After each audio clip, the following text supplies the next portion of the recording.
All right, let's see just how much you really know about New Zealand. We're calling this the Aotearoa Challenge, a quick pop quiz to test your knowledge. Think you're up for it? Let's find out.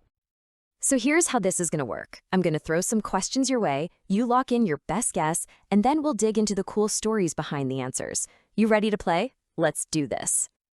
Okay, round one is all about culture and identity. We're starting with the real heart and soul of the nation right here.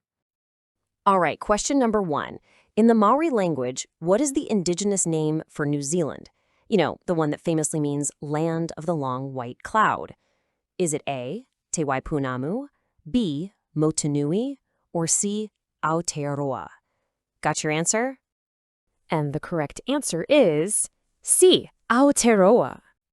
You know, Aotearoa isn't just some old name from a history book. It is absolutely a living, breathing part of the country's identity today.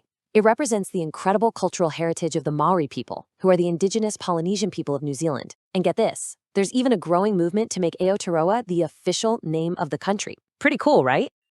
Okay, moving on. Let's talk wildlife. Which native bird is a national symbol of New Zealand and is totally flightless? Your choices are A, the kea, B, the kakapo, or C, the kiwi. Yep, you guessed it. It's C, the one and only kiwi. This little bird is so important, it's literally a national icon. I mean, people from New Zealand are called Kiwis all over the world. And here's a cool bit of trivia for you. The kiwi evolved in a place with no native land predators, which is why it's flightless. It just never needed wings to escape. It's a perfect snapshot of just how unique New Zealand's ecosystem is. Okay, let's switch gears to language. What is the official indigenous language of New Zealand?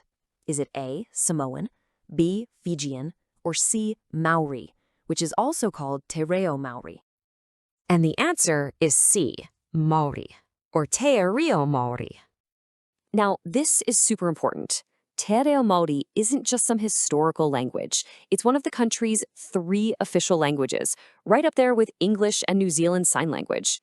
There are huge efforts going on right now to revitalize the language and make sure this incredible piece of Polynesian heritage is alive and well for a long, long time. All right, how'd you do in round 1? No matter, because we're moving on. Round 2, landmarks and legacy. We're talking about the places and the moments that really made New Zealand famous. Okay, next up, a geography question that trips a lot of people up. Which city is the actual capital of New Zealand? Is it A, Auckland, B, Christchurch, or C, Wellington? If you said Wellington, you are absolutely correct. The capital is C, Wellington. And Wellington's got this awesome 2-for-1 claim to fame. First, it's often called the coolest little capital in the world because of its amazing harbor and art scene, but it also holds a pretty wild world record. It is the southernmost national capital on the entire planet. How about that? Okay, time to get your heart pumping. We all know New Zealand is the adventure capital of the world, right? So, which of these crazy activities was first launched commercially right there? Was it A, skydiving, B, bungee jumping, or C, ziplining? Oh yeah, you know it. It's that classic leap of faith. The answer is B, bungee jumping. I mean, this is just pure Kiwi innovation right here. New Zealand is without a doubt the birthplace of commercial bungee. It all kicked off at the Kawaro Gorge Suspension Bridge near Queenstown. One bridge, one jump, and boom, a worldwide phenomenon was born. All right, let's get serious for a second with a major historical moment.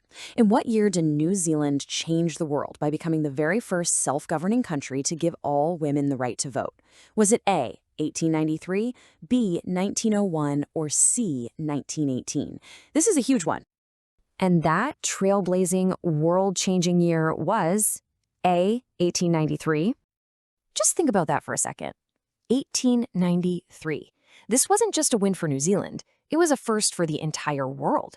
It sent shockwaves across the globe and set an incredibly powerful example for the fight for equality everywhere. All right, for our third and final round, we're heading to the movies, or more specifically, welcome to Middle-earth. We've all seen the movies, right? But who was the mastermind behind them?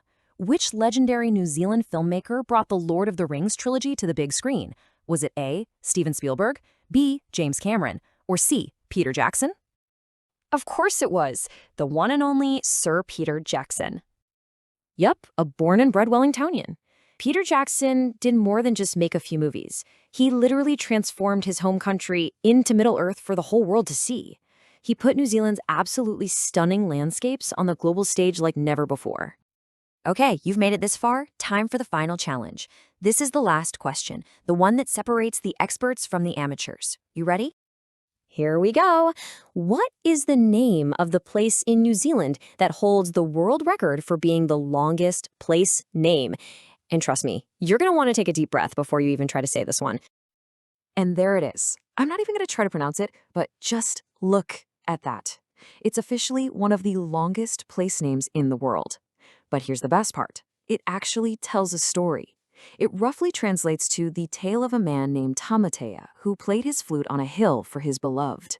How amazing is that? So, when you put it all together, what is New Zealand? It's Aotearoa, the land of the long white cloud. It's a trailblazer that gave women the vote.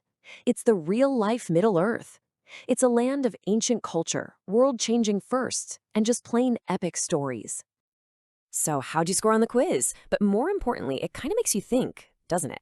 If this one small country was the first to do things like commercial bungee jumping and universal suffrage, what else are they the first at? What other amazing secrets is New Zealand hiding? Something to think about. Thank you for watching. If you enjoyed this video, please subscribe to my channel, DG Law Learn, and share it with your friends and family. Let me know what kind of content you'd like to see next in the comments below. See you in the next video.